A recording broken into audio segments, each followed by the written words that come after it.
கிறிஸ்துவுக்கென அன்பானவர்களே, ஆண்டவருடைய நல்ல பெயரிலே உங்களை வாழ்த்தி ஆசிர்வதிக்கிறேன். தேவனாகிய கடவுள் இந்த புதிய நாளின் நன்மைகளை மேன்மைகளை கொடுத்து நம்மை தாங்குவாராக.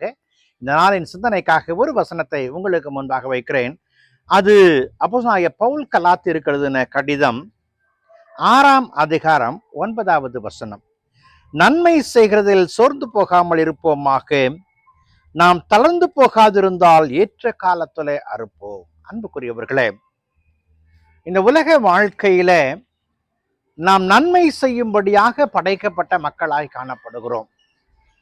சமயம் வாய்த்தாலும் வாய்க்காவிட்டாலும் எப்படி நற்செய்தி அறிவிக்க வேண்டுமோ அதை போலவே வாய்க்கிற வாய்ப்புகளிலெல்லாம் நன்மை செய்கிற மக்களாய் காணப்பட வேண்டும்.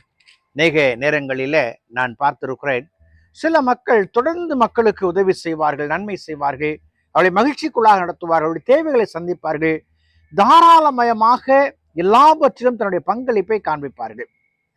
ஆனால் பின்புறத்திலே அல்லது பின்புலத்திலே அவர்கள் விரும்புகிற ஏதாவது ஒன்று நடக்குமா என்று ஏங்குகிற காரியங்கள் உண்டு. நான் நன்மை செய்கிறேனே, என் வாழ்க்கையில யாரும் என்னை திரும்பி பார்ப்பதில்லையே.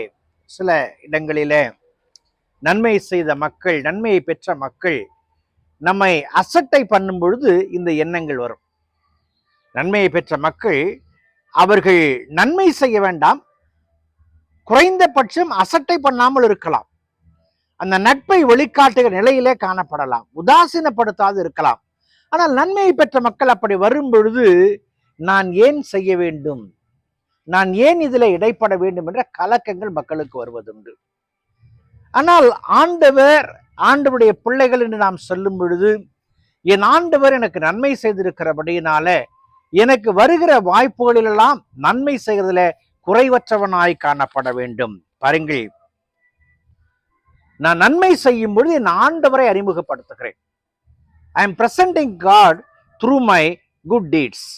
நன்மை செய்கிற காரியங்களை என் ஆண்டவர் என்னை பயன்படுத்துகிறார் என்று வெளிக்காட்டுகிறேன். ஒருவேளை அதிலே நான் இல்லாமல் போனால் என் ஆண்டவரை வெளிக்காட்ட முடியாது. இறைவனுடைய சாயலாகிய நீங்களும் நானும் இறைவன் தந்த நன்மைகளை பகிர்ந்து கொள்ள முற்பட வேண்டும். வேதம் சொல்லுகிறது, தளர்ந்து போகாதிருந்தால் ஏற்ற காலத்தில் அறுப்போம். நாம் சோர்ந்து போகாதிருந்தால் எந்த காலத்துல என் ஆண்டவர் என்னை கொண்டு நன்மையான காரியங்களை காண விரும்புகிறாரோ, காண்பிக்க விரும்புகிறாரோ அதை செய்ய முடியும். ஆகவே நான் நன்மை செய்யும் பொழுது நன்மையை பெற்றவர்களை குறித்து சிந்திக்காதபடிக்கு என் ஆண்டவரை சிந்தித்து, என் ஆண்டவர் என்னிடத்துல தந்த பொறுப்பு இது என்று சொல்லி பணியாற்ற முற்படுவோம். கடவுள் நம்மை ஆசீர்வதிப்பார். ஜெபம் செய்வோம். பரிசுத்தமும் கிருபையும் நிறைந்த நல்ல ஆண்டவரை, இந்த நாளுக்காய் இந்த வேளைக்காய் நன்றி செலுத்துகிறோம்.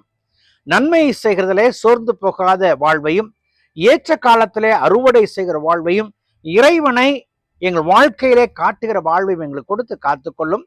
இந்த நேரத்திலும் கூட தேவையுள்ள மக்களுக்காய் செபிக்கிறோம். தேவன் தாமே அவர்களை ஆசீர்வதிப்பீராக. நன்மை செய்கிற மக்களுக்காய் செபிக்கிறோம். அவர்கள் தளர்ந்து போகாதபடி காத்துக்கொள்ளுவீராக. கிறிஸ்து இயேசுவின் ஜெபிக்கிறோம். ஜெபங்கள் பிதாவே, ஆமென்.